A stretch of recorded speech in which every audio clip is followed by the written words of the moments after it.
So page number 216 पहला सवाल। यहाँ पे देखो इस पेज में पहला क्वेश्चन गिवन है कि जज the equivalent resistance when the following are connected in parallel. इनको पैरेलल में कनेक्ट किया जाता है, आपको बताना है कि इनका इक्विवेलेंट रेजिस्टेंस क्या होगा। तो बहुत ही सिंपल सा आसान सा सवाल पूछा गया है आपसे। अगर आपको पैरेलल और सीरीज़ कॉम्बिनेशन प्रॉपर अच्छे से आता है तो आप इसको आराम से कर पाओगे।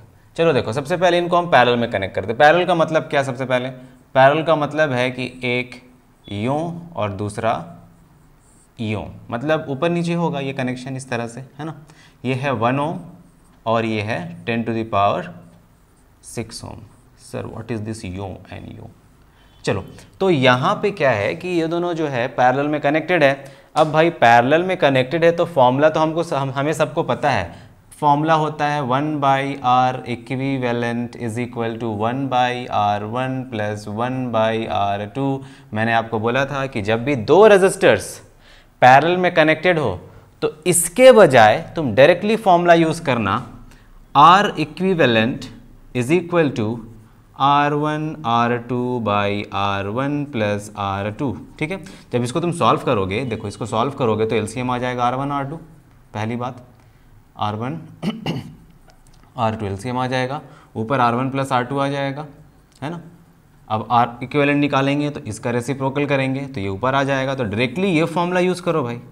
क्यों तुम पहले इसका 1/r निकाल रहे हो फिर उसका रेसिप्रोकल कर रहे हो? तो होता है क्या है ना, लास्ट में क्या होता है कि प्रैक्टिस के लैक ऑफ प्रैक्टिस के कारण 1/r इक्विवेलेंट निकाल करके, मान लो तुम 1/r इक्विवेलेंट कुछ 3 ओम निकाल रहे हो या फिर 1/3 ओम निकाल रहे हो आंसर, और इसी को इस तरह से अंडरलाइन करके आंसर लिख कर चले आते हो। तो एक्चुअल में आंसर 1/r इक्विवेलेंट का 1/3 है, बट r इक्विवेलेंट का आंसर उसका रेसिप्रोकल हो जाएगा, 3 ओम हो जाएगा। तो वहाँ पे एक थोड़ा सा कन्फ्यूजन रह जाता है और एकदम स्लाइट मिस्टेक हो जाता है यहाँ पे, इसलिए इसको हम चाहते हैं आप अवॉइड करो। ठीक है, इसको अवॉइड करो। तो हम डिस्कस कर रहे हैं ये अगर दो रेजिस्टर्स पैरेलल में कनेक्टेड हैं तो डायरेक्टली ये फॉर्मूला यूज़ करेंगे, आंसर निकाल लेंगे। चलो देखो आंसर क्या है हमारा, वो निकाल लेते हैं। तो r1 और r2 को पहले मल्टीप्लाई करेंगे। r1 है 1 इंटू r2 है 10 to the power 6 divided by r1 का वैल्यू है 1 प्लस 10 to the power 6। अब ज़रा ये बताओ 1 इंटू 10 to the power 6, क्या ये 10 to the power 6 होगा? बिल्कुल होगा। अब यहाँ से ये देखो 1 प्लस 10 to the power 6, ये 10 to the power 6 होगा कितना? 1 2 3 4 5 6, इतना ज़ीरो में 1 ऐड कर दो। इस वैल्यू कुछ फ़र्क पड़ेगा? एक ऐड करने से कुछ फ़र्क नहीं पड़ेगा, बहुत बड़ा वैल्यू है। इस तरह सोचो, 1 करोड़ में 1 रुपया ऐड कर दो, कुछ फ़र्क पड़ेगा क्या? 1 करोड़ में 1 ऐड करने से उसमें कोई फ़र्क तो पड़ेगा नहीं। तो सेम वैल्यू, मतलब इसको हम अप्रॉक्सीमेटली ये लिख सकते हैं 10 to the power 6। That means approximately हम इसका वैल्यू काट करके लिख सकते हैं 1 ओम, इजंट इट? तो यहाँ से आप अप्रॉक्स वैल्यू निकाल सकते हो, तो approx value is 1 Om.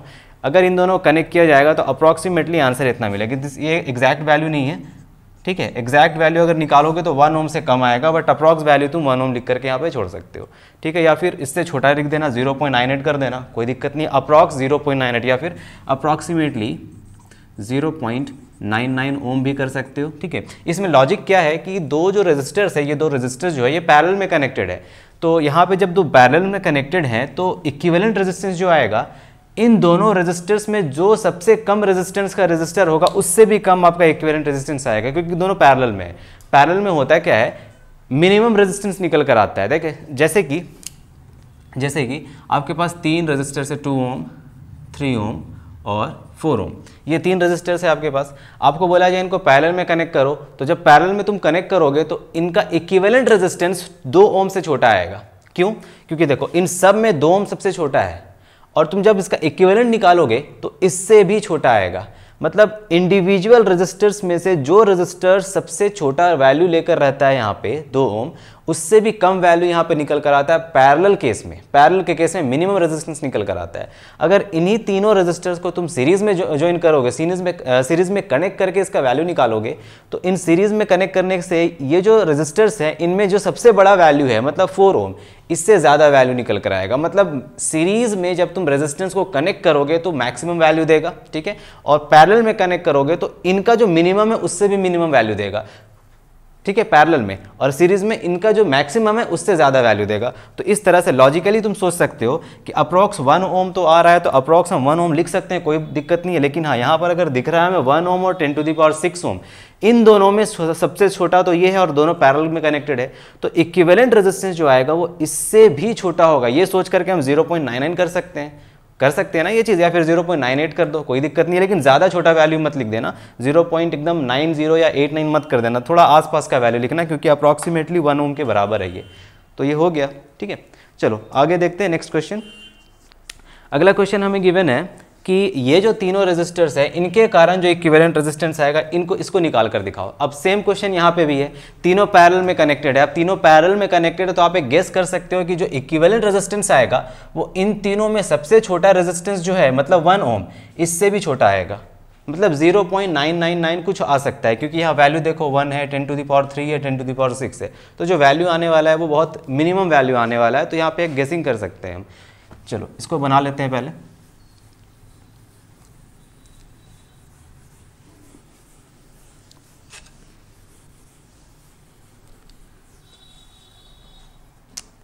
So second part, तीनों रेजिस्टर्स को पैरेलल में कनेक्ट करेंगे।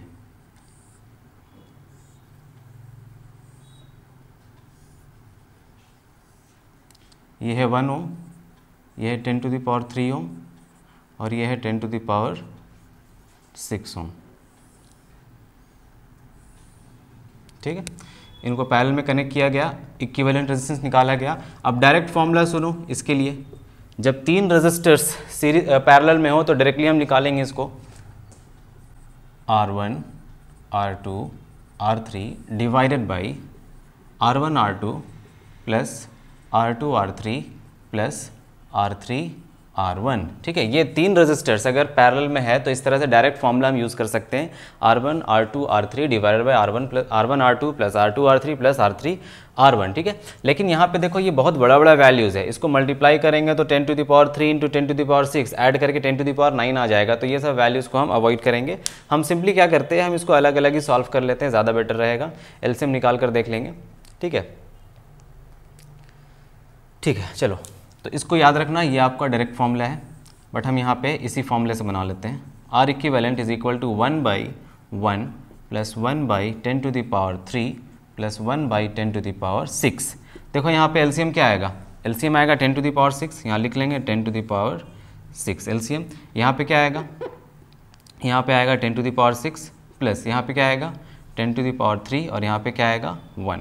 मतलब ये हुआ कि अगर हम इनको ऐड कर दें तो ये आ जाएगा 6 zeros, ये आएगा 3 zeros और ये 1, तो मतलब 1 2, इधर आ जाएगा 1 0 0 1 डिवाइडेड बाई 10⁻6। इसको ऐड कर लेना, यही वैल्यू आएगा। ठीक है, यहाँ पे 6 0 है, 1 2 3 4 5 6। ठीक है, यहाँ पे 3 0 है तो यहाँ से शुरू होगा 1 2 और यहाँ पे एक 1 ऐड होगा तो 1 आ जाएगा। बिल्कुल सही है ये। अब R इक्विवेलेंट हमें चाहिए तो इसको रेसिप्रोकल कर लेंगे। R equivalent will be equal to 10⁻6 ऊपर चला जाएगा डिवाइडेड बाई 1 0 0 1 0 0 1 1 0 0 1 0 0 1। अब इसका अप्रॉक्स वैल्यू देखो, ऊपर में 10⁻6 मतलब 10 के 1 के साथ 6 zeros और नीचे यहाँ पे है उससे बड़ा वैल्यू। देखो ये है छोटा वैल्यू और ये है बड़ा वैल्यू, छोटा वैल्यू डिवाइड बाय बड़ा वैल्यू, मतलब ये जो पूरा का पूरा वैल्यू है वो ये 1 से लेस होना, 1 से कम आएगा। जैसे देखो अगर हम देखें 1/2, ऊपर छोटा वैल्यू नीचे बड़ा वैल्यू, 1 से छोटा आता है ना, उसी तरह से उसी कॉन्सेप्ट से यहाँ पे तुम सोच सकते हो कि ये जो 10⁻6 है ऊपर है छोटा वैल्यू और नीचे है बड़ा वैल्यू। तो अप्रॉक्स वैल्यू जो इसका है, मैंने जो निकाला है, 1 मिनट, इसका जो अप्रॉक्स वैल्यू आएगा वो लिख लो, वो ज़्यादा अच्छा है। ऐसे भी छोड़ सकते हो अगर कैलकुलेशन करने का मन नहीं है आपको तो, बट फिर भी कैलकुलेशन कर लो। इसका अप्रॉक्स वैल्यू देखो, मैंने आपको बताया ना, यहाँ पे 3 इंडिविजुअल रेजिस्टर्स को देखो, सबसे कम है 1 ओम, तो इससे कम क्या होगा 0.9, क्योंकि यहाँ 6 zeros है तो 0.999 तक लिखो। ठीक है, इस तरह से लिखो, 3 डेसिमल प्लेसेस तक लिखो, 0.999 बहुत ही क्लोज है 1 के, 1 से बहुत क्लोज वैल्यू है वो, तो इक्विवेलेंट रेजिस्टेंस 0.999 ओम्स। ठीक है, तो ये 2 क्वेश्चंस थे। फर्स्ट क्वेश्चन का 2 पार्ट्स था ये। इसमें अक्सर बहुत लोगों को प्रॉब्लम होता है, सॉल्व करने में बहुत प्रॉब्लम होता है, क्योंकि वो लोग जो स्टूडेंट्स हैं, वो कुछ स्टूडेंट्स हैं यहाँ पे 3 और 6 देख कर ही डर जाते हैं कि किस तरह से पावर वाले क्वेश्चंस को सॉल्व किया जाए। बहुत ही सिंपल सा क्वेश्चन है, आपको बस अप्रॉक्सीमेशन यूज़ करना है। चलो फिर नेक्स्ट क्वेश्चन डिस्कस करेंगे अगले वीडियो में।